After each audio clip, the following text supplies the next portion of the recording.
Pilipinas. Oh. Napakain ko si baby ng apple. Ganyan ang ginagawa ko, guys. Nakakatatlong apple siya kapag kinakayod ko ng spoon. Kapag kayo din ng spoon, 3 apple ang nauubos niya. Mas gusto kong kinakayuran para maraming makain.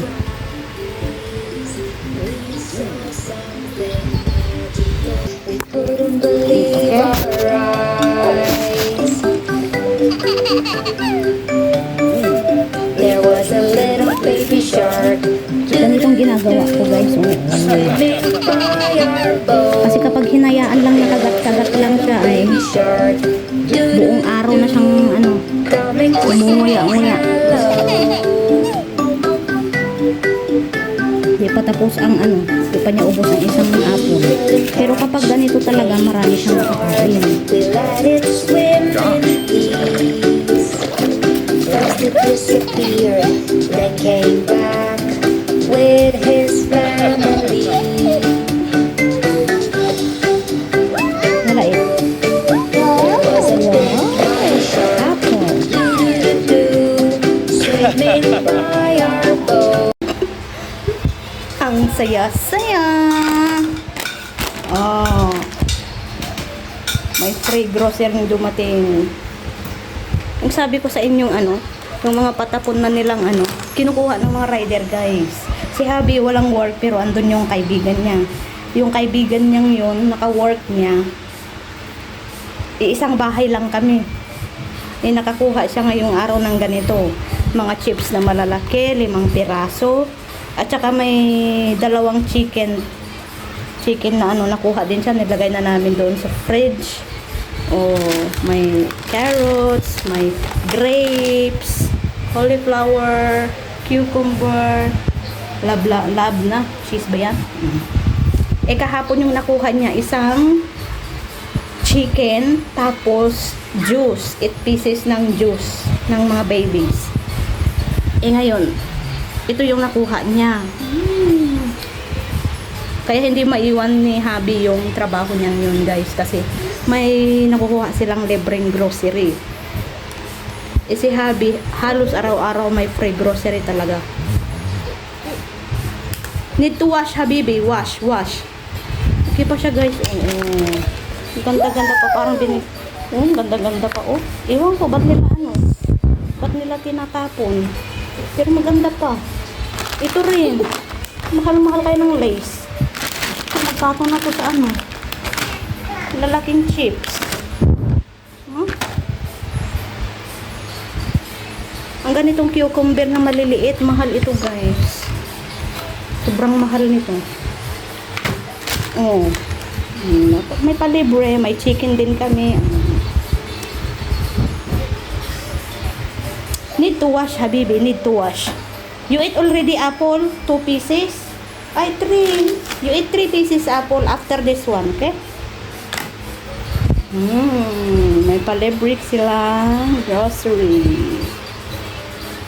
Pero ako nag-order ako ng sa may sari-sari store ng ampalaya at saka dilis. Yun ang gusto kong kainin ngayon. Ulam. Si Habi may chicken sila doon. Medyo maanghang yun. Gusto ko ngayon yung bunganga ko, yung panlasa ko, gusto ko ng mapait. Gusto ko ng dried fish. Need to wash first. Need to wash. Wash first. Andun si baby girl. Andun si baby girl. Andun si baby girl waiting ng mamang baby girl. Uy. Patumay. Oh. Very good girl. Mama still not shower. Nagbarado ang CR. Hindi ako makaligo, guys. Kailangan tanggalin yung gutter. Gamitan ng gutter. Pero kapag tumawag ng gutter maid, magbayad na naman ng 100. 100 dito sa bahay namin. 100 doon sa kabilang bahay. Puno na siguro yung tangki ba yung tawag doon sa may septic tank. Puno na siguro yung kaya awas na naman. Kailangan tanggalin. Pero, bayad-bayad muna bago nila tanggalin. Patuman!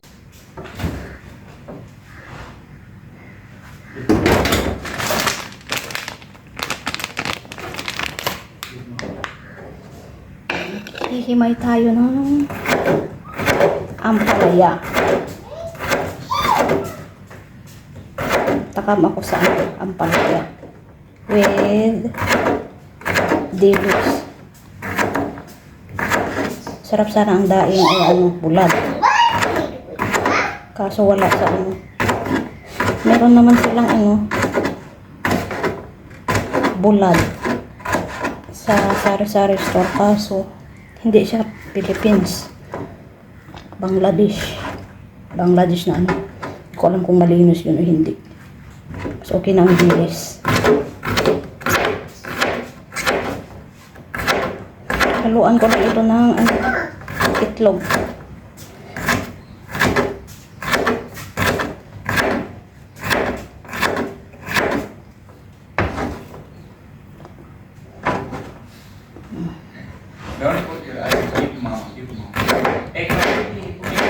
Sobrang init dito, guys.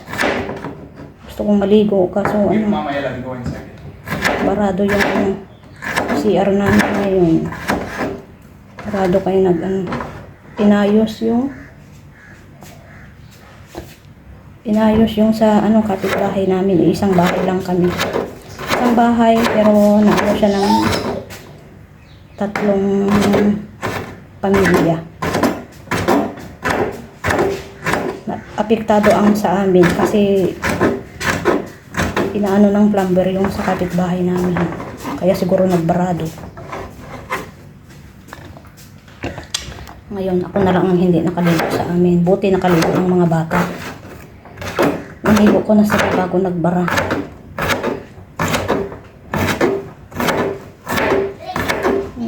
Hindi siya fresh. May siya,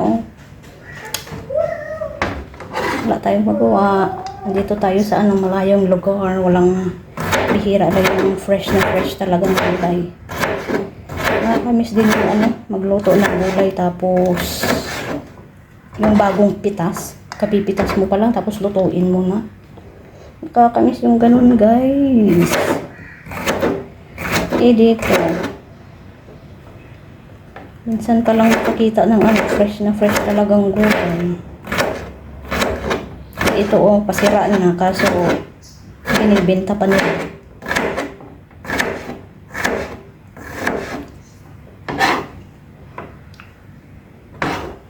Kapalitan ko sana kaso nahiya ako. Yan Ano na siya para siyang nag-iba na yung kulay. Kapalitan ko sana pero nakakahiya. Tapos ang init sa labas. Yung sa delivery boy. Kawawa din, Paano na siya, pasira na. Ay. Tanggalin ko na lang ito.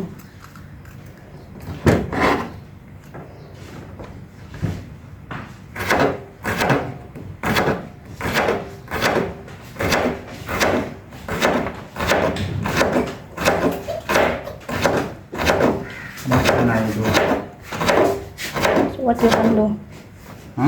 Take care pa tong Basgo. It's very hot here. Anything else? No. Dala ka mas wash rin. Yeah. Or just bring this rice inside. Itong kasama ko, guys, hindi yan kapag andito ako sa kusina, andito rin sa kusina. Minsan nainis ako.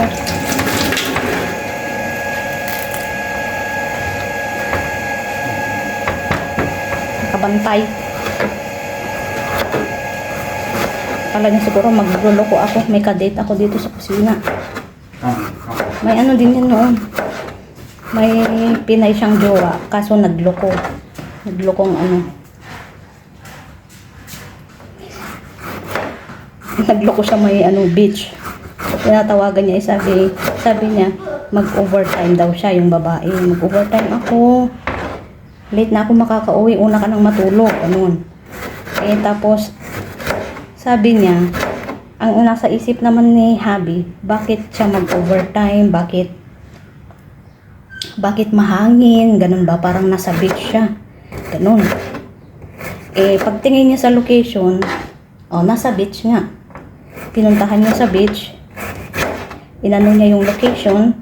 Nakita niya may kadate na iba. Tapos, inano niya, kinausap niya, sabi mo, matutulog ka na, sabi mo, may trabaho ka, may overtime ka, tapos andito ka pala nakikipag-date sa iba, ganun.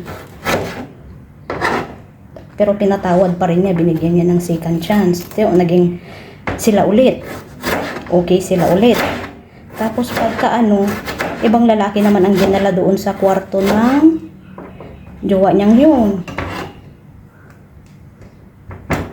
Kaya siguro maano sa akin, protektado ba? Akala niya siguro may kadate ako.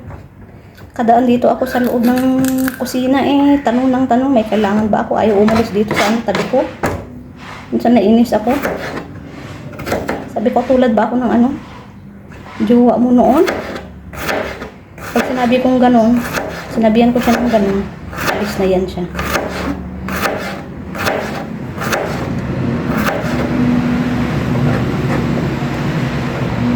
Pero grabe din ang mga ibang Pinay.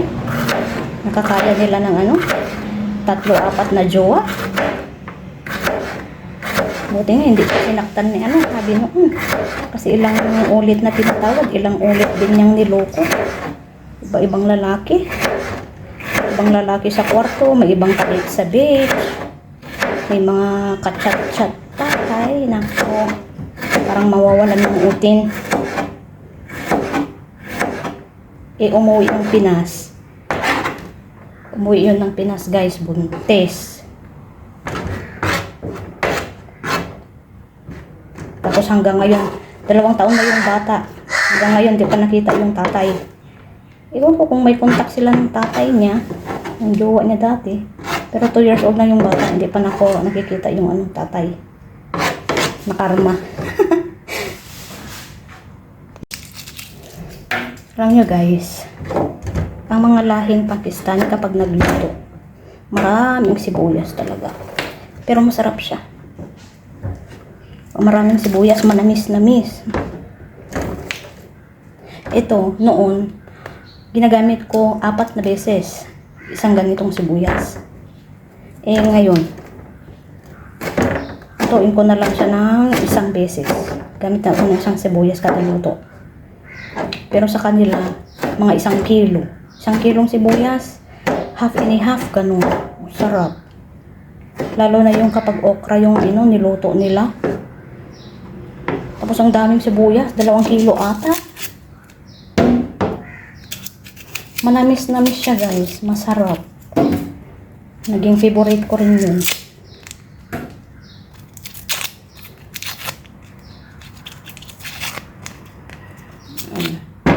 Luto na ako. Ba?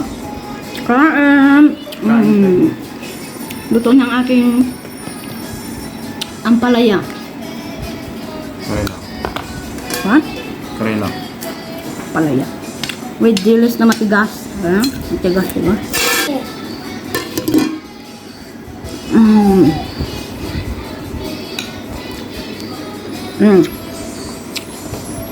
Isang buntong kanin. Ang palaya. Dilis. Yun ang sa kanya. Eat also, be. Yeah. Also this one, dried fish. It's very nice. Yeah, I try na.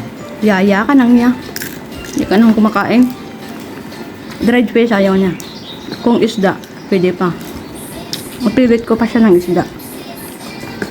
Pero sa mga dried fish, ayaw talaga. Dried fish, alamang. Ito. Ang tigas ng Dili.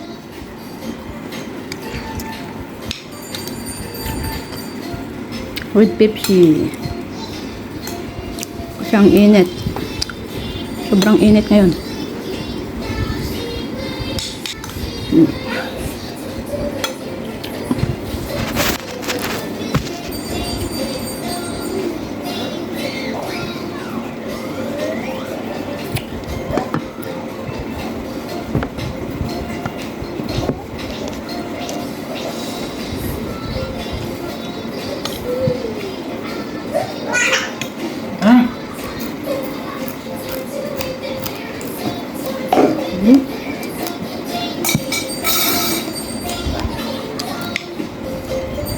You want chicken? No?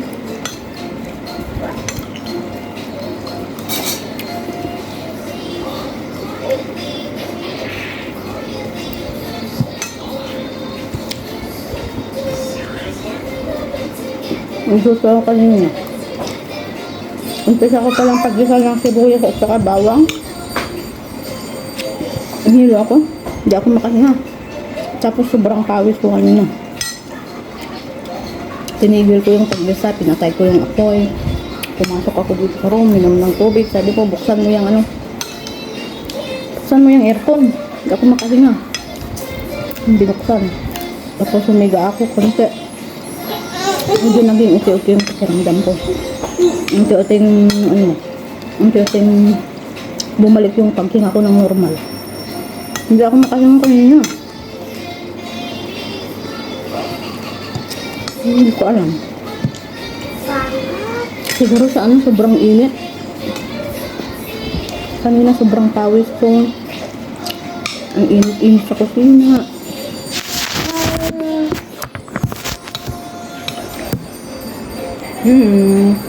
Nasaan ka?